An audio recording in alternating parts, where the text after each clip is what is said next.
as ye trust in lying words that cannot profit. So instead of trusting in lying words that cannot profit, we need to trust the truth that can only profit. And that's what this is all about. So let's pick up. We covered several things, but today let's start here. What about this lie? I know this is a lie that I believed in for so long. I'm talking about 40 plus years of my life.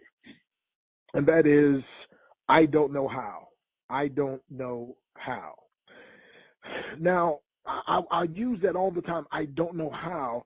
I don't know how. I don't know how, until I heard of this powerful quote by a man named Picasso. And Picasso made this quote that shook me to my very foundation, because I was sincere. When I would say I don't know how, I mean I would mean I don't know how, right? It's like I'd really like to, but I don't know. If I don't know how, there's nothing I can do.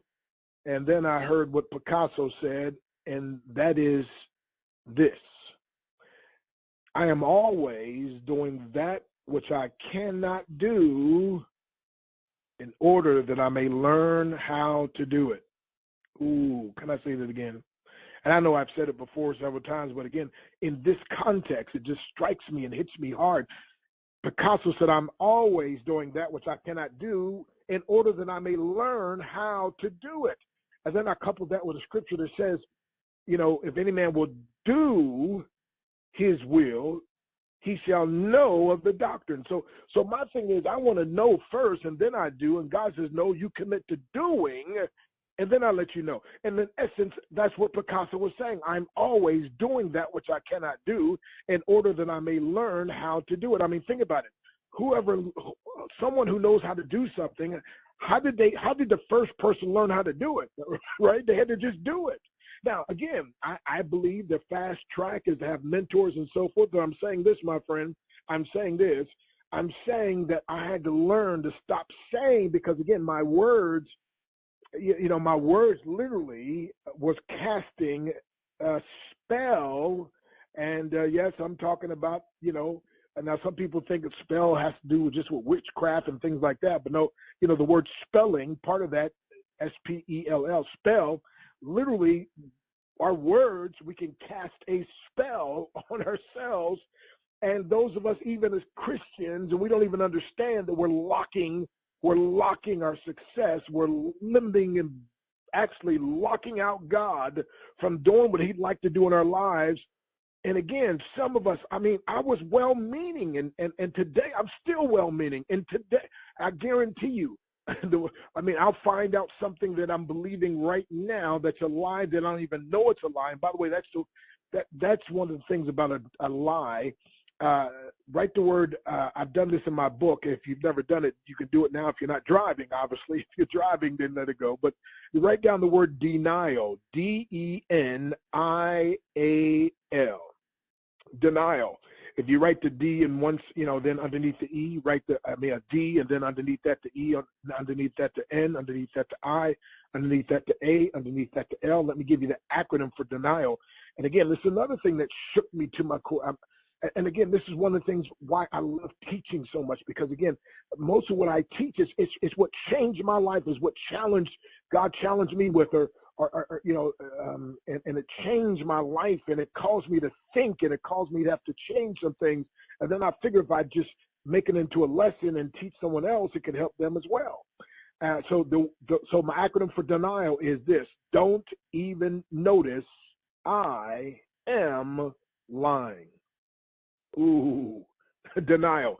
Don't even notice I am lying. Now, it's one thing when somebody lies to us, but it's a worse thing when we embrace those lies and then we start lying to ourselves and believing ourselves, and literally we're casting a spell. We're saying things. See, words have creative power. There's death and life in the power of the tongue. And so when we're thinking, as a man thinketh in his heart, so is he. And when we're speaking, death and life. So when we're speaking this and saying this, my friend, what do you think is happening? So again, we're causing a situation in our minds and in our existence that's limiting us from having really what we could have. So if Picasso could say, I am always doing that which I cannot do. Why? In order that I may learn how to do it. If he could say that, then listen, I've said this oftentimes, I'll say it again. If God did something for somebody, he can do it for anybody. But God didn't make you an anybody. No, he made you a somebody. So if Picasso could say that, listen, you can say, you say, but I'm not Picasso. I know. And part of the problem is because you're not saying what Picasso said, you're not seeing what Picasso see. Ooh, that's good right there. See, again, I understand, my friend, because again, it's a scary situation. We feel comfortable. Sometimes we've been believing our lies for so long. We feel comfortable in our lies. And we feel comfortable in our limiting lifestyle, and God's trying to break us out. And people that are looking to us, people that we have influence over, are people that we could have influence over. They need for us to break through. They need to see us break the limits that'll give them the courage to break their limits. And I'm telling you, my friend, so that's why as leaders, my friend, we've got to step up to an extra standard. That's why as leaders, my friend, we've got to have an open ear and an open eye and to find out, okay, what lies have I been believing in that I need to shed that's causing me, that's hindering me from prospering? And don't get me wrong, some of us, we're enjoying some prosperity to a point, but we don't have that unlimited prosperity, that unlimited success. Why? Because some lies that we've been beLIEving in, right? Right in the word beliefs, right in the word believe is the word lie. Lord help me. All righty. So stop saying that. Matter of fact, what about this one? And like I said years ago, I remember, like I would say, well, I'm not a good businessman. Now, a good friend of mine, Myron, we've been friends, like I said, over 40 years. And Myron used to say, hey, Doc, instead of saying, I don't think a lot of that what you preach about, if you would attribute that also to business, because back then everything was just, to me, spiritual, wasn't business, right? And I didn't want to have anything to do with business back then. But anyway, but he's the one to help me. He said, look, instead of saying I'm not a good businessman, because I would always tell people, hey, Myron's my manager. You go talk to Myron about this business stuff. That ain't my forte, right? My forte is the preaching and ministry. So he said, Doc, why don't you just say I'm not the best businessman, or I'm not as good as businessman as I'm going to be, but I'm working on it and I'm getting better. He says, if you say it that way, the way you're saying it, you're locking your mind out from any possibilities of ever being a good businessman. He said, I'm telling you, I've taken seminars, I've paid hundreds, in some cases thousands of dollars to attend, and you exemplify, you do stuff naturally that people are paying hundreds of dollars to learn. And but you're locking it out because you're actually saying you're not something that you technically are, but you're not aware of it. And so he said, instead of saying you're not a good businessman, say again something to the effect of maybe you're not as good as a businessman as you'd like to be, or you're getting better or something. And I'm so glad I took him at his word, and I was like, okay, and I started working on that. And instead of saying I'm not a good businessman, what was that? That was a lie that I was believing in. That was a limiting belief. So that was a lie that I was believing in that was limiting me. And so when I stopped saying that and I started saying, I'm not as good as businessman as I'd like to be, but I'm getting better all the time. Guess what? I started getting better all the time. And guess what? People started saying about, man, he's a great minister, but he's also a great businessman. Isn't that interesting?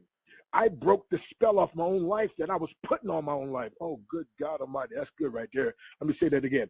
I said I broke the spell off my own life that I put on my own life. I put it on my life by what I said. I put it on my life by what I thought. And I didn't understand the power. And again, I was attributing this to other things, but I'm saying we all, and that's why we all need each other, my friend, because again, I've got blind spots that I can't see, and and bless my wife, she can see things in me that I can't see, and she can see weaknesses that I can't see, that I'm not aware of, and vice versa.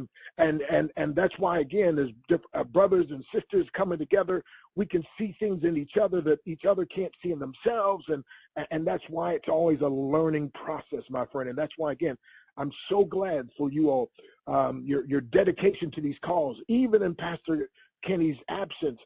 You're dedicated to your own growth. You're dedicated to your own success. And as we discover, again, some of these lies that some of us have been believing in, some of us used to believe in, maybe some of us still believe in, that we can break the shackles from the limiting beliefs to the unlimited success that God desires for us to have. Hey, what about this one? I'm not gifted. I'm not gifted. I remember I'm not gifted, right? And again, when we think of gifted, we think of somebody that can do something seemingly like effortlessly. It just comes natural, right? Like the world says, talent. And so I'm not gifted, or I'm not talented, right? And so again, and some of you again, if you take into consideration what I just said, the scripture teaches that literally every man has at least one gift. Every man and woman has at least one gift. A man's gift maketh room for him and bringeth him before great men. But sometimes our gift and our talents, we're not even aware of them, right? They're undiscovered. They're there, but they're just undiscovered, right? It's like if your house is sitting on an oil field, the oil is there, you're just not aware of it. And you can say, well, I'm broke, or I'm just barely getting by financially, and you don't even recognize you're rich. Why? Because you haven't discovered the treasure that you have that's in your possession that you're not aware of. And that's why, my friend, that's why, again, when people are pushed, that's why I keep saying that leaders, literally successful people, learn to become comfortable with being put in an uncomfortable situation. Why? Because it's when you get put in that uncomfortable situation that the greatness that you weren't aware of starts to come out, right? I mean, listen, it's like David. David, no pun intended, but you would have never heard the name David if there wasn't for a Goliath, right? And Goliath showed up, and David, okay, come on, somebody. And so sometimes we got to have a Goliath problem before we find out we do have deep inside a courageous, bold David on the inside of us. And I'm saying that sometimes our gifts and talents, everybody's got a gift, everybody's got a talent, and sometimes, my friend, it's just undiscovered. Sometimes it's just, it's just hidden, it's just buried. I mean, it's like gold or so forth. I mean, listen, it's like silver. Even the greatest book ever written says, take away the dross from the silver, there should come forth a vessel for the finder. In other words, when you find silver, it's not the beautiful, pure silver that's expensive and so forth. You got to get rid of the dross. And some of us, that's part of what these calls are going to do. And that's part of what life is about, is getting rid of some of the dross that's covering up the silver, that's covering up the gold, that's covering up our gifts, that's covering up our talents, my friend. And I'm telling you, my friend, so we need to open up instead of, again, be aware that there's many lies. Again, so many of them, we weren't even aware. We just picked it up because of environment. We just started parroting and saying what our parents said. We just started parroting and saying what our friends in school said. We just started parrot. Like a parrot, okay, let me slow down. But my wife sometimes says, baby, just breathe. I can hear her voice now. Okay, let me do it. Okay. But we parrot, we just start parroting, not parenting, parroting, what we heard at school and on the football team, in the locker room or whatever. I'm saying, and you got to understand that. And sometimes people have cast because of their own limiting beliefs. Sometimes they were aware of, sometimes they weren't, and they spoke to us. And other people, my friend, because they saw a light in you that they didn't want to shine so bright, and so they cast darkness upon you. They spoke death over you. They spoke over you, my friend, and you started picking up and believing in the criticism and the negativity, my friend, because they were afraid that if you would shine, you might outshine them. And so they, on purpose, some people spoke to you, spoke down to you. And we picked up on that, and then we started saying it to ourselves, and then we started seeing it happen. But I'm saying it's time to break through the lies. Again, my friend, is Dr. Breakthrough. I got to tell you, I always say it. I can't provide the breakthrough. I just prescribe the breakthrough. But when people follow the breakthrough prescription, God provides a breakthrough they desire and deserve. And what I'm talking about this morning, definitely, my friend, can be a breakthrough. Every single person is gifted and has a talent. You may not have discovered it yet, but I'm telling you, you have. And when you do, and when you tap into it, my friend, I'm telling you, it's going to blow your mind, my friend. It's going to blow your mind. So don't say I'm not gifted. Say I haven't discovered my gifting yet. Say I haven't walked in my gifting yet. Don't cast a spell on your own self. Don't speak against your own success. Don't hinder, my friend. Don't buy into and speak into the lie, then fortify the lie. Ooh, stop fortifying the lie and start fortifying the truth, my friend. I do have a gift. I do have a talent. I may not have discovered it yet, but I'm committed to. And my friend, as you speak like that, you'll start coming to fruition. You'll start seeing something. You'll connect with somebody, some situation, something, and all of a sudden, bam, there it is. What about this one? Lies that limit us. What about this one? The white man won't let me get ahead. Now, I got to do that now. Where I came up, a lot of folks, especially, I never forget. I mean, part of my, I've been breaking through stuff my whole life, and I know I've got a lot more to break through, right? But I grew up in an area where, again, and especially in the turbulent 60s, right? So there's a lot of prevalent talk, and even the college I went to was predominantly white, and I tell you, it was extra rough on some folks, right? It was, all of us, but because I was a fighter, I had to fight my whole life and breaking through my whole life. I just was like, buckled down and ready. But Lime, they want the white man love, and whether you're a woman that says, well, the man won't, right? Or whether you're black or some minority or some group, and you say, well, the white man is, and again, this is not a racial thing. This is just where people live. Let's just deal with it, though. What I'm saying is this, though. I'm saying that's a lie that you're believing in, and if you believe that lie and you speak that lie, then you live according to that, my friend. Listen, you need to understand, and there's no man, there's no white man, there's no black man, there's no any kind of man that's stronger than God himself, my friend, that's stronger than your eternal purpose, that's stronger. And so I'm saying this, my friend, yes, there are people that can do things that could hinder, maybe that you won't be as successful as fast as you could have been or would have been. Maybe there are people that overlook you, won't notice, and so forth. I mean, even, do you know David went through prejudice in his own family when, when the prophet came to him and his dad Jesse, and he trumped out all of his sons except for David. The prophet said, surely, come on now, surely. There's got to be. Samuel said, come on now, he says, well, this little run of a fella out there tending to the sheep. Yeah, Sam, bring that one in. And that was the one. See, listen, my friend, you understand that David's own father was prejudiced against him. David's own father didn't believe in him. But what I'm trying to tell you, my friend, is yes, there are people that could maybe try to hinder you. Yes, there's people that will maybe overlook you. Yes, there are people that maybe will try to oppress and do this and that. But I'm telling you, my friend, when you plug into your purpose, when you plug in, my friend, to realize that, listen, my friend, that they cannot stop you, my friend. They are contributing factors. You are the deciding factor. And I keep saying it takes one person, one decision, one action to change your life forever. You are that person. You can decide. You can take action. And I'm telling you, my friend, you can break through all that. But as long as you keep saying that, again, it's like you're casting a spell. You're speaking death over yourself. You're speaking limitation. And again, remember I said before, if you fight long enough and hard enough for your limitations, be careful, because you'll be able to keep them. And they'll keep you locked up, my friend, in mediocrity for the rest of your life. All righty, what about this one? I'm not a good public speaker.